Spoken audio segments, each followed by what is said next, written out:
Kita beralih ke informasi berikutnya. Sejumlah politikus Partai Golkar menginisiasi pertemuan menjelang Munas Partai Golkar. Pertemuan ini menyoroti sejumlah fenomena partai beringin tersebut, termasuk regenerasi kader. Informasi selengkapnya kita akan bergabung dengan Ferry Prihadi dari kawasan Gatot Subroto, Jakarta Pusat. Ferry, apa hasil pertemuan tersebut?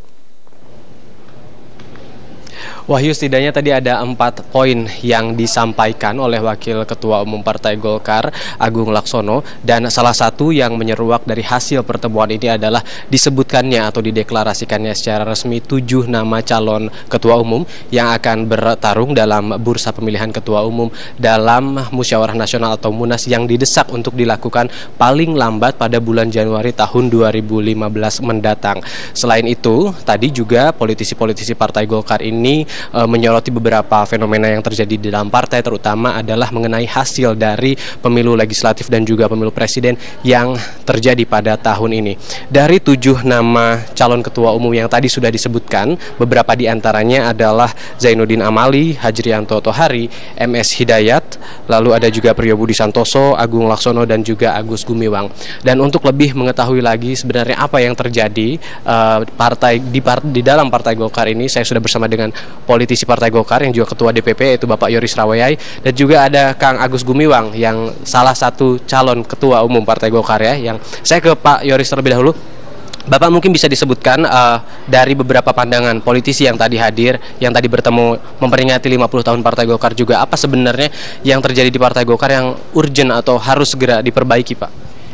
Terima kasih. Jadi pertemuan ini hari bukan pertemuan yang serta-merta, tetapi ini ada proses yang cukup panjang.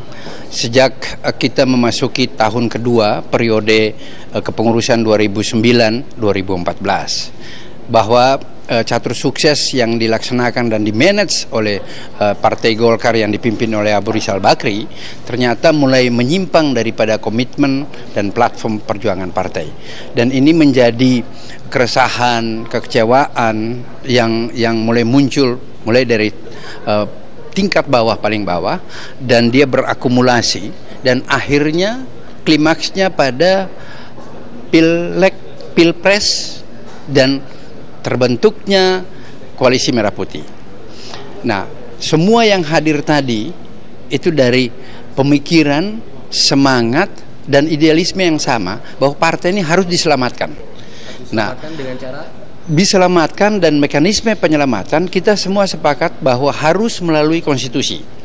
Itulah tadi kami kumpul bersama-sama selaku inisiator, kemudian mencoba untuk membangun komitmen ini bersama-sama dengan calon-calon ketua umum yang tadi Anda bisa lihat sendiri, ada 7 calon sementara sampai sekarang yang mau, dan dihadiri oleh ketua Dewan Pertimbangan dan para senior yang lain.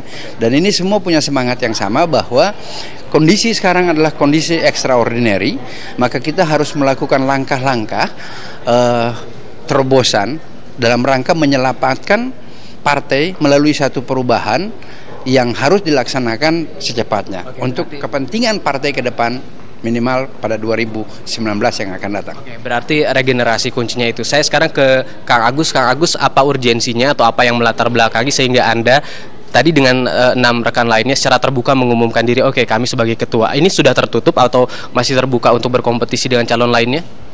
Saya kira ini bukannya kami mendeklarasikan diri, jadi masing-masing dari kami sudah mendeklarasikan diri. Hanya saja kemudian ada keterpanggilan di antara masing-masing kami yang maju, 7 orang dari kami, untuk menyikapi fenomena atau dinamika yang terjadi di Partai Golkar. Karena yang kami tangkap adalah ketika kami sebagai calon ketua umum turun ke daerah-daerah, bertemu dengan konstituen, bertemu dengan pimpinan-pimpinan partai di provinsi maupun di kabupaten kota, yang kami tangkap adalah ada 2 hal sebetulnya yang prinsipal. Yang pertama, banyak keluhan-keluhan yang disampaikan oleh teman-teman dari daerah terhadap pengelolaan partai. Nah, yang kedua juga berkaitan dengan Munas. Nah, ini penting berkaitan dengan Munas. Ada suasana yang kami tangkap calon-calon ketua umum ini bahwa dirasakan adanya ketakutan ya di antara pimpinan-pimpinan DPD itu untuk bertemu dengan kami. Nah, itu yang menjadi pertanyaan kami, ada apa sesungguhnya yang membuat mereka ketakutan seperti itu.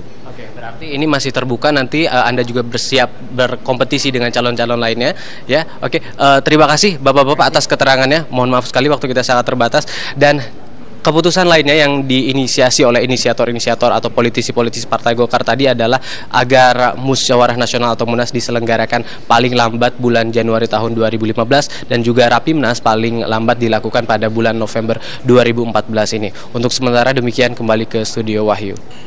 Ya baik, terima kasih Ferry Prihardi melaporkan langsung dari Gatot Subroto, Jakarta.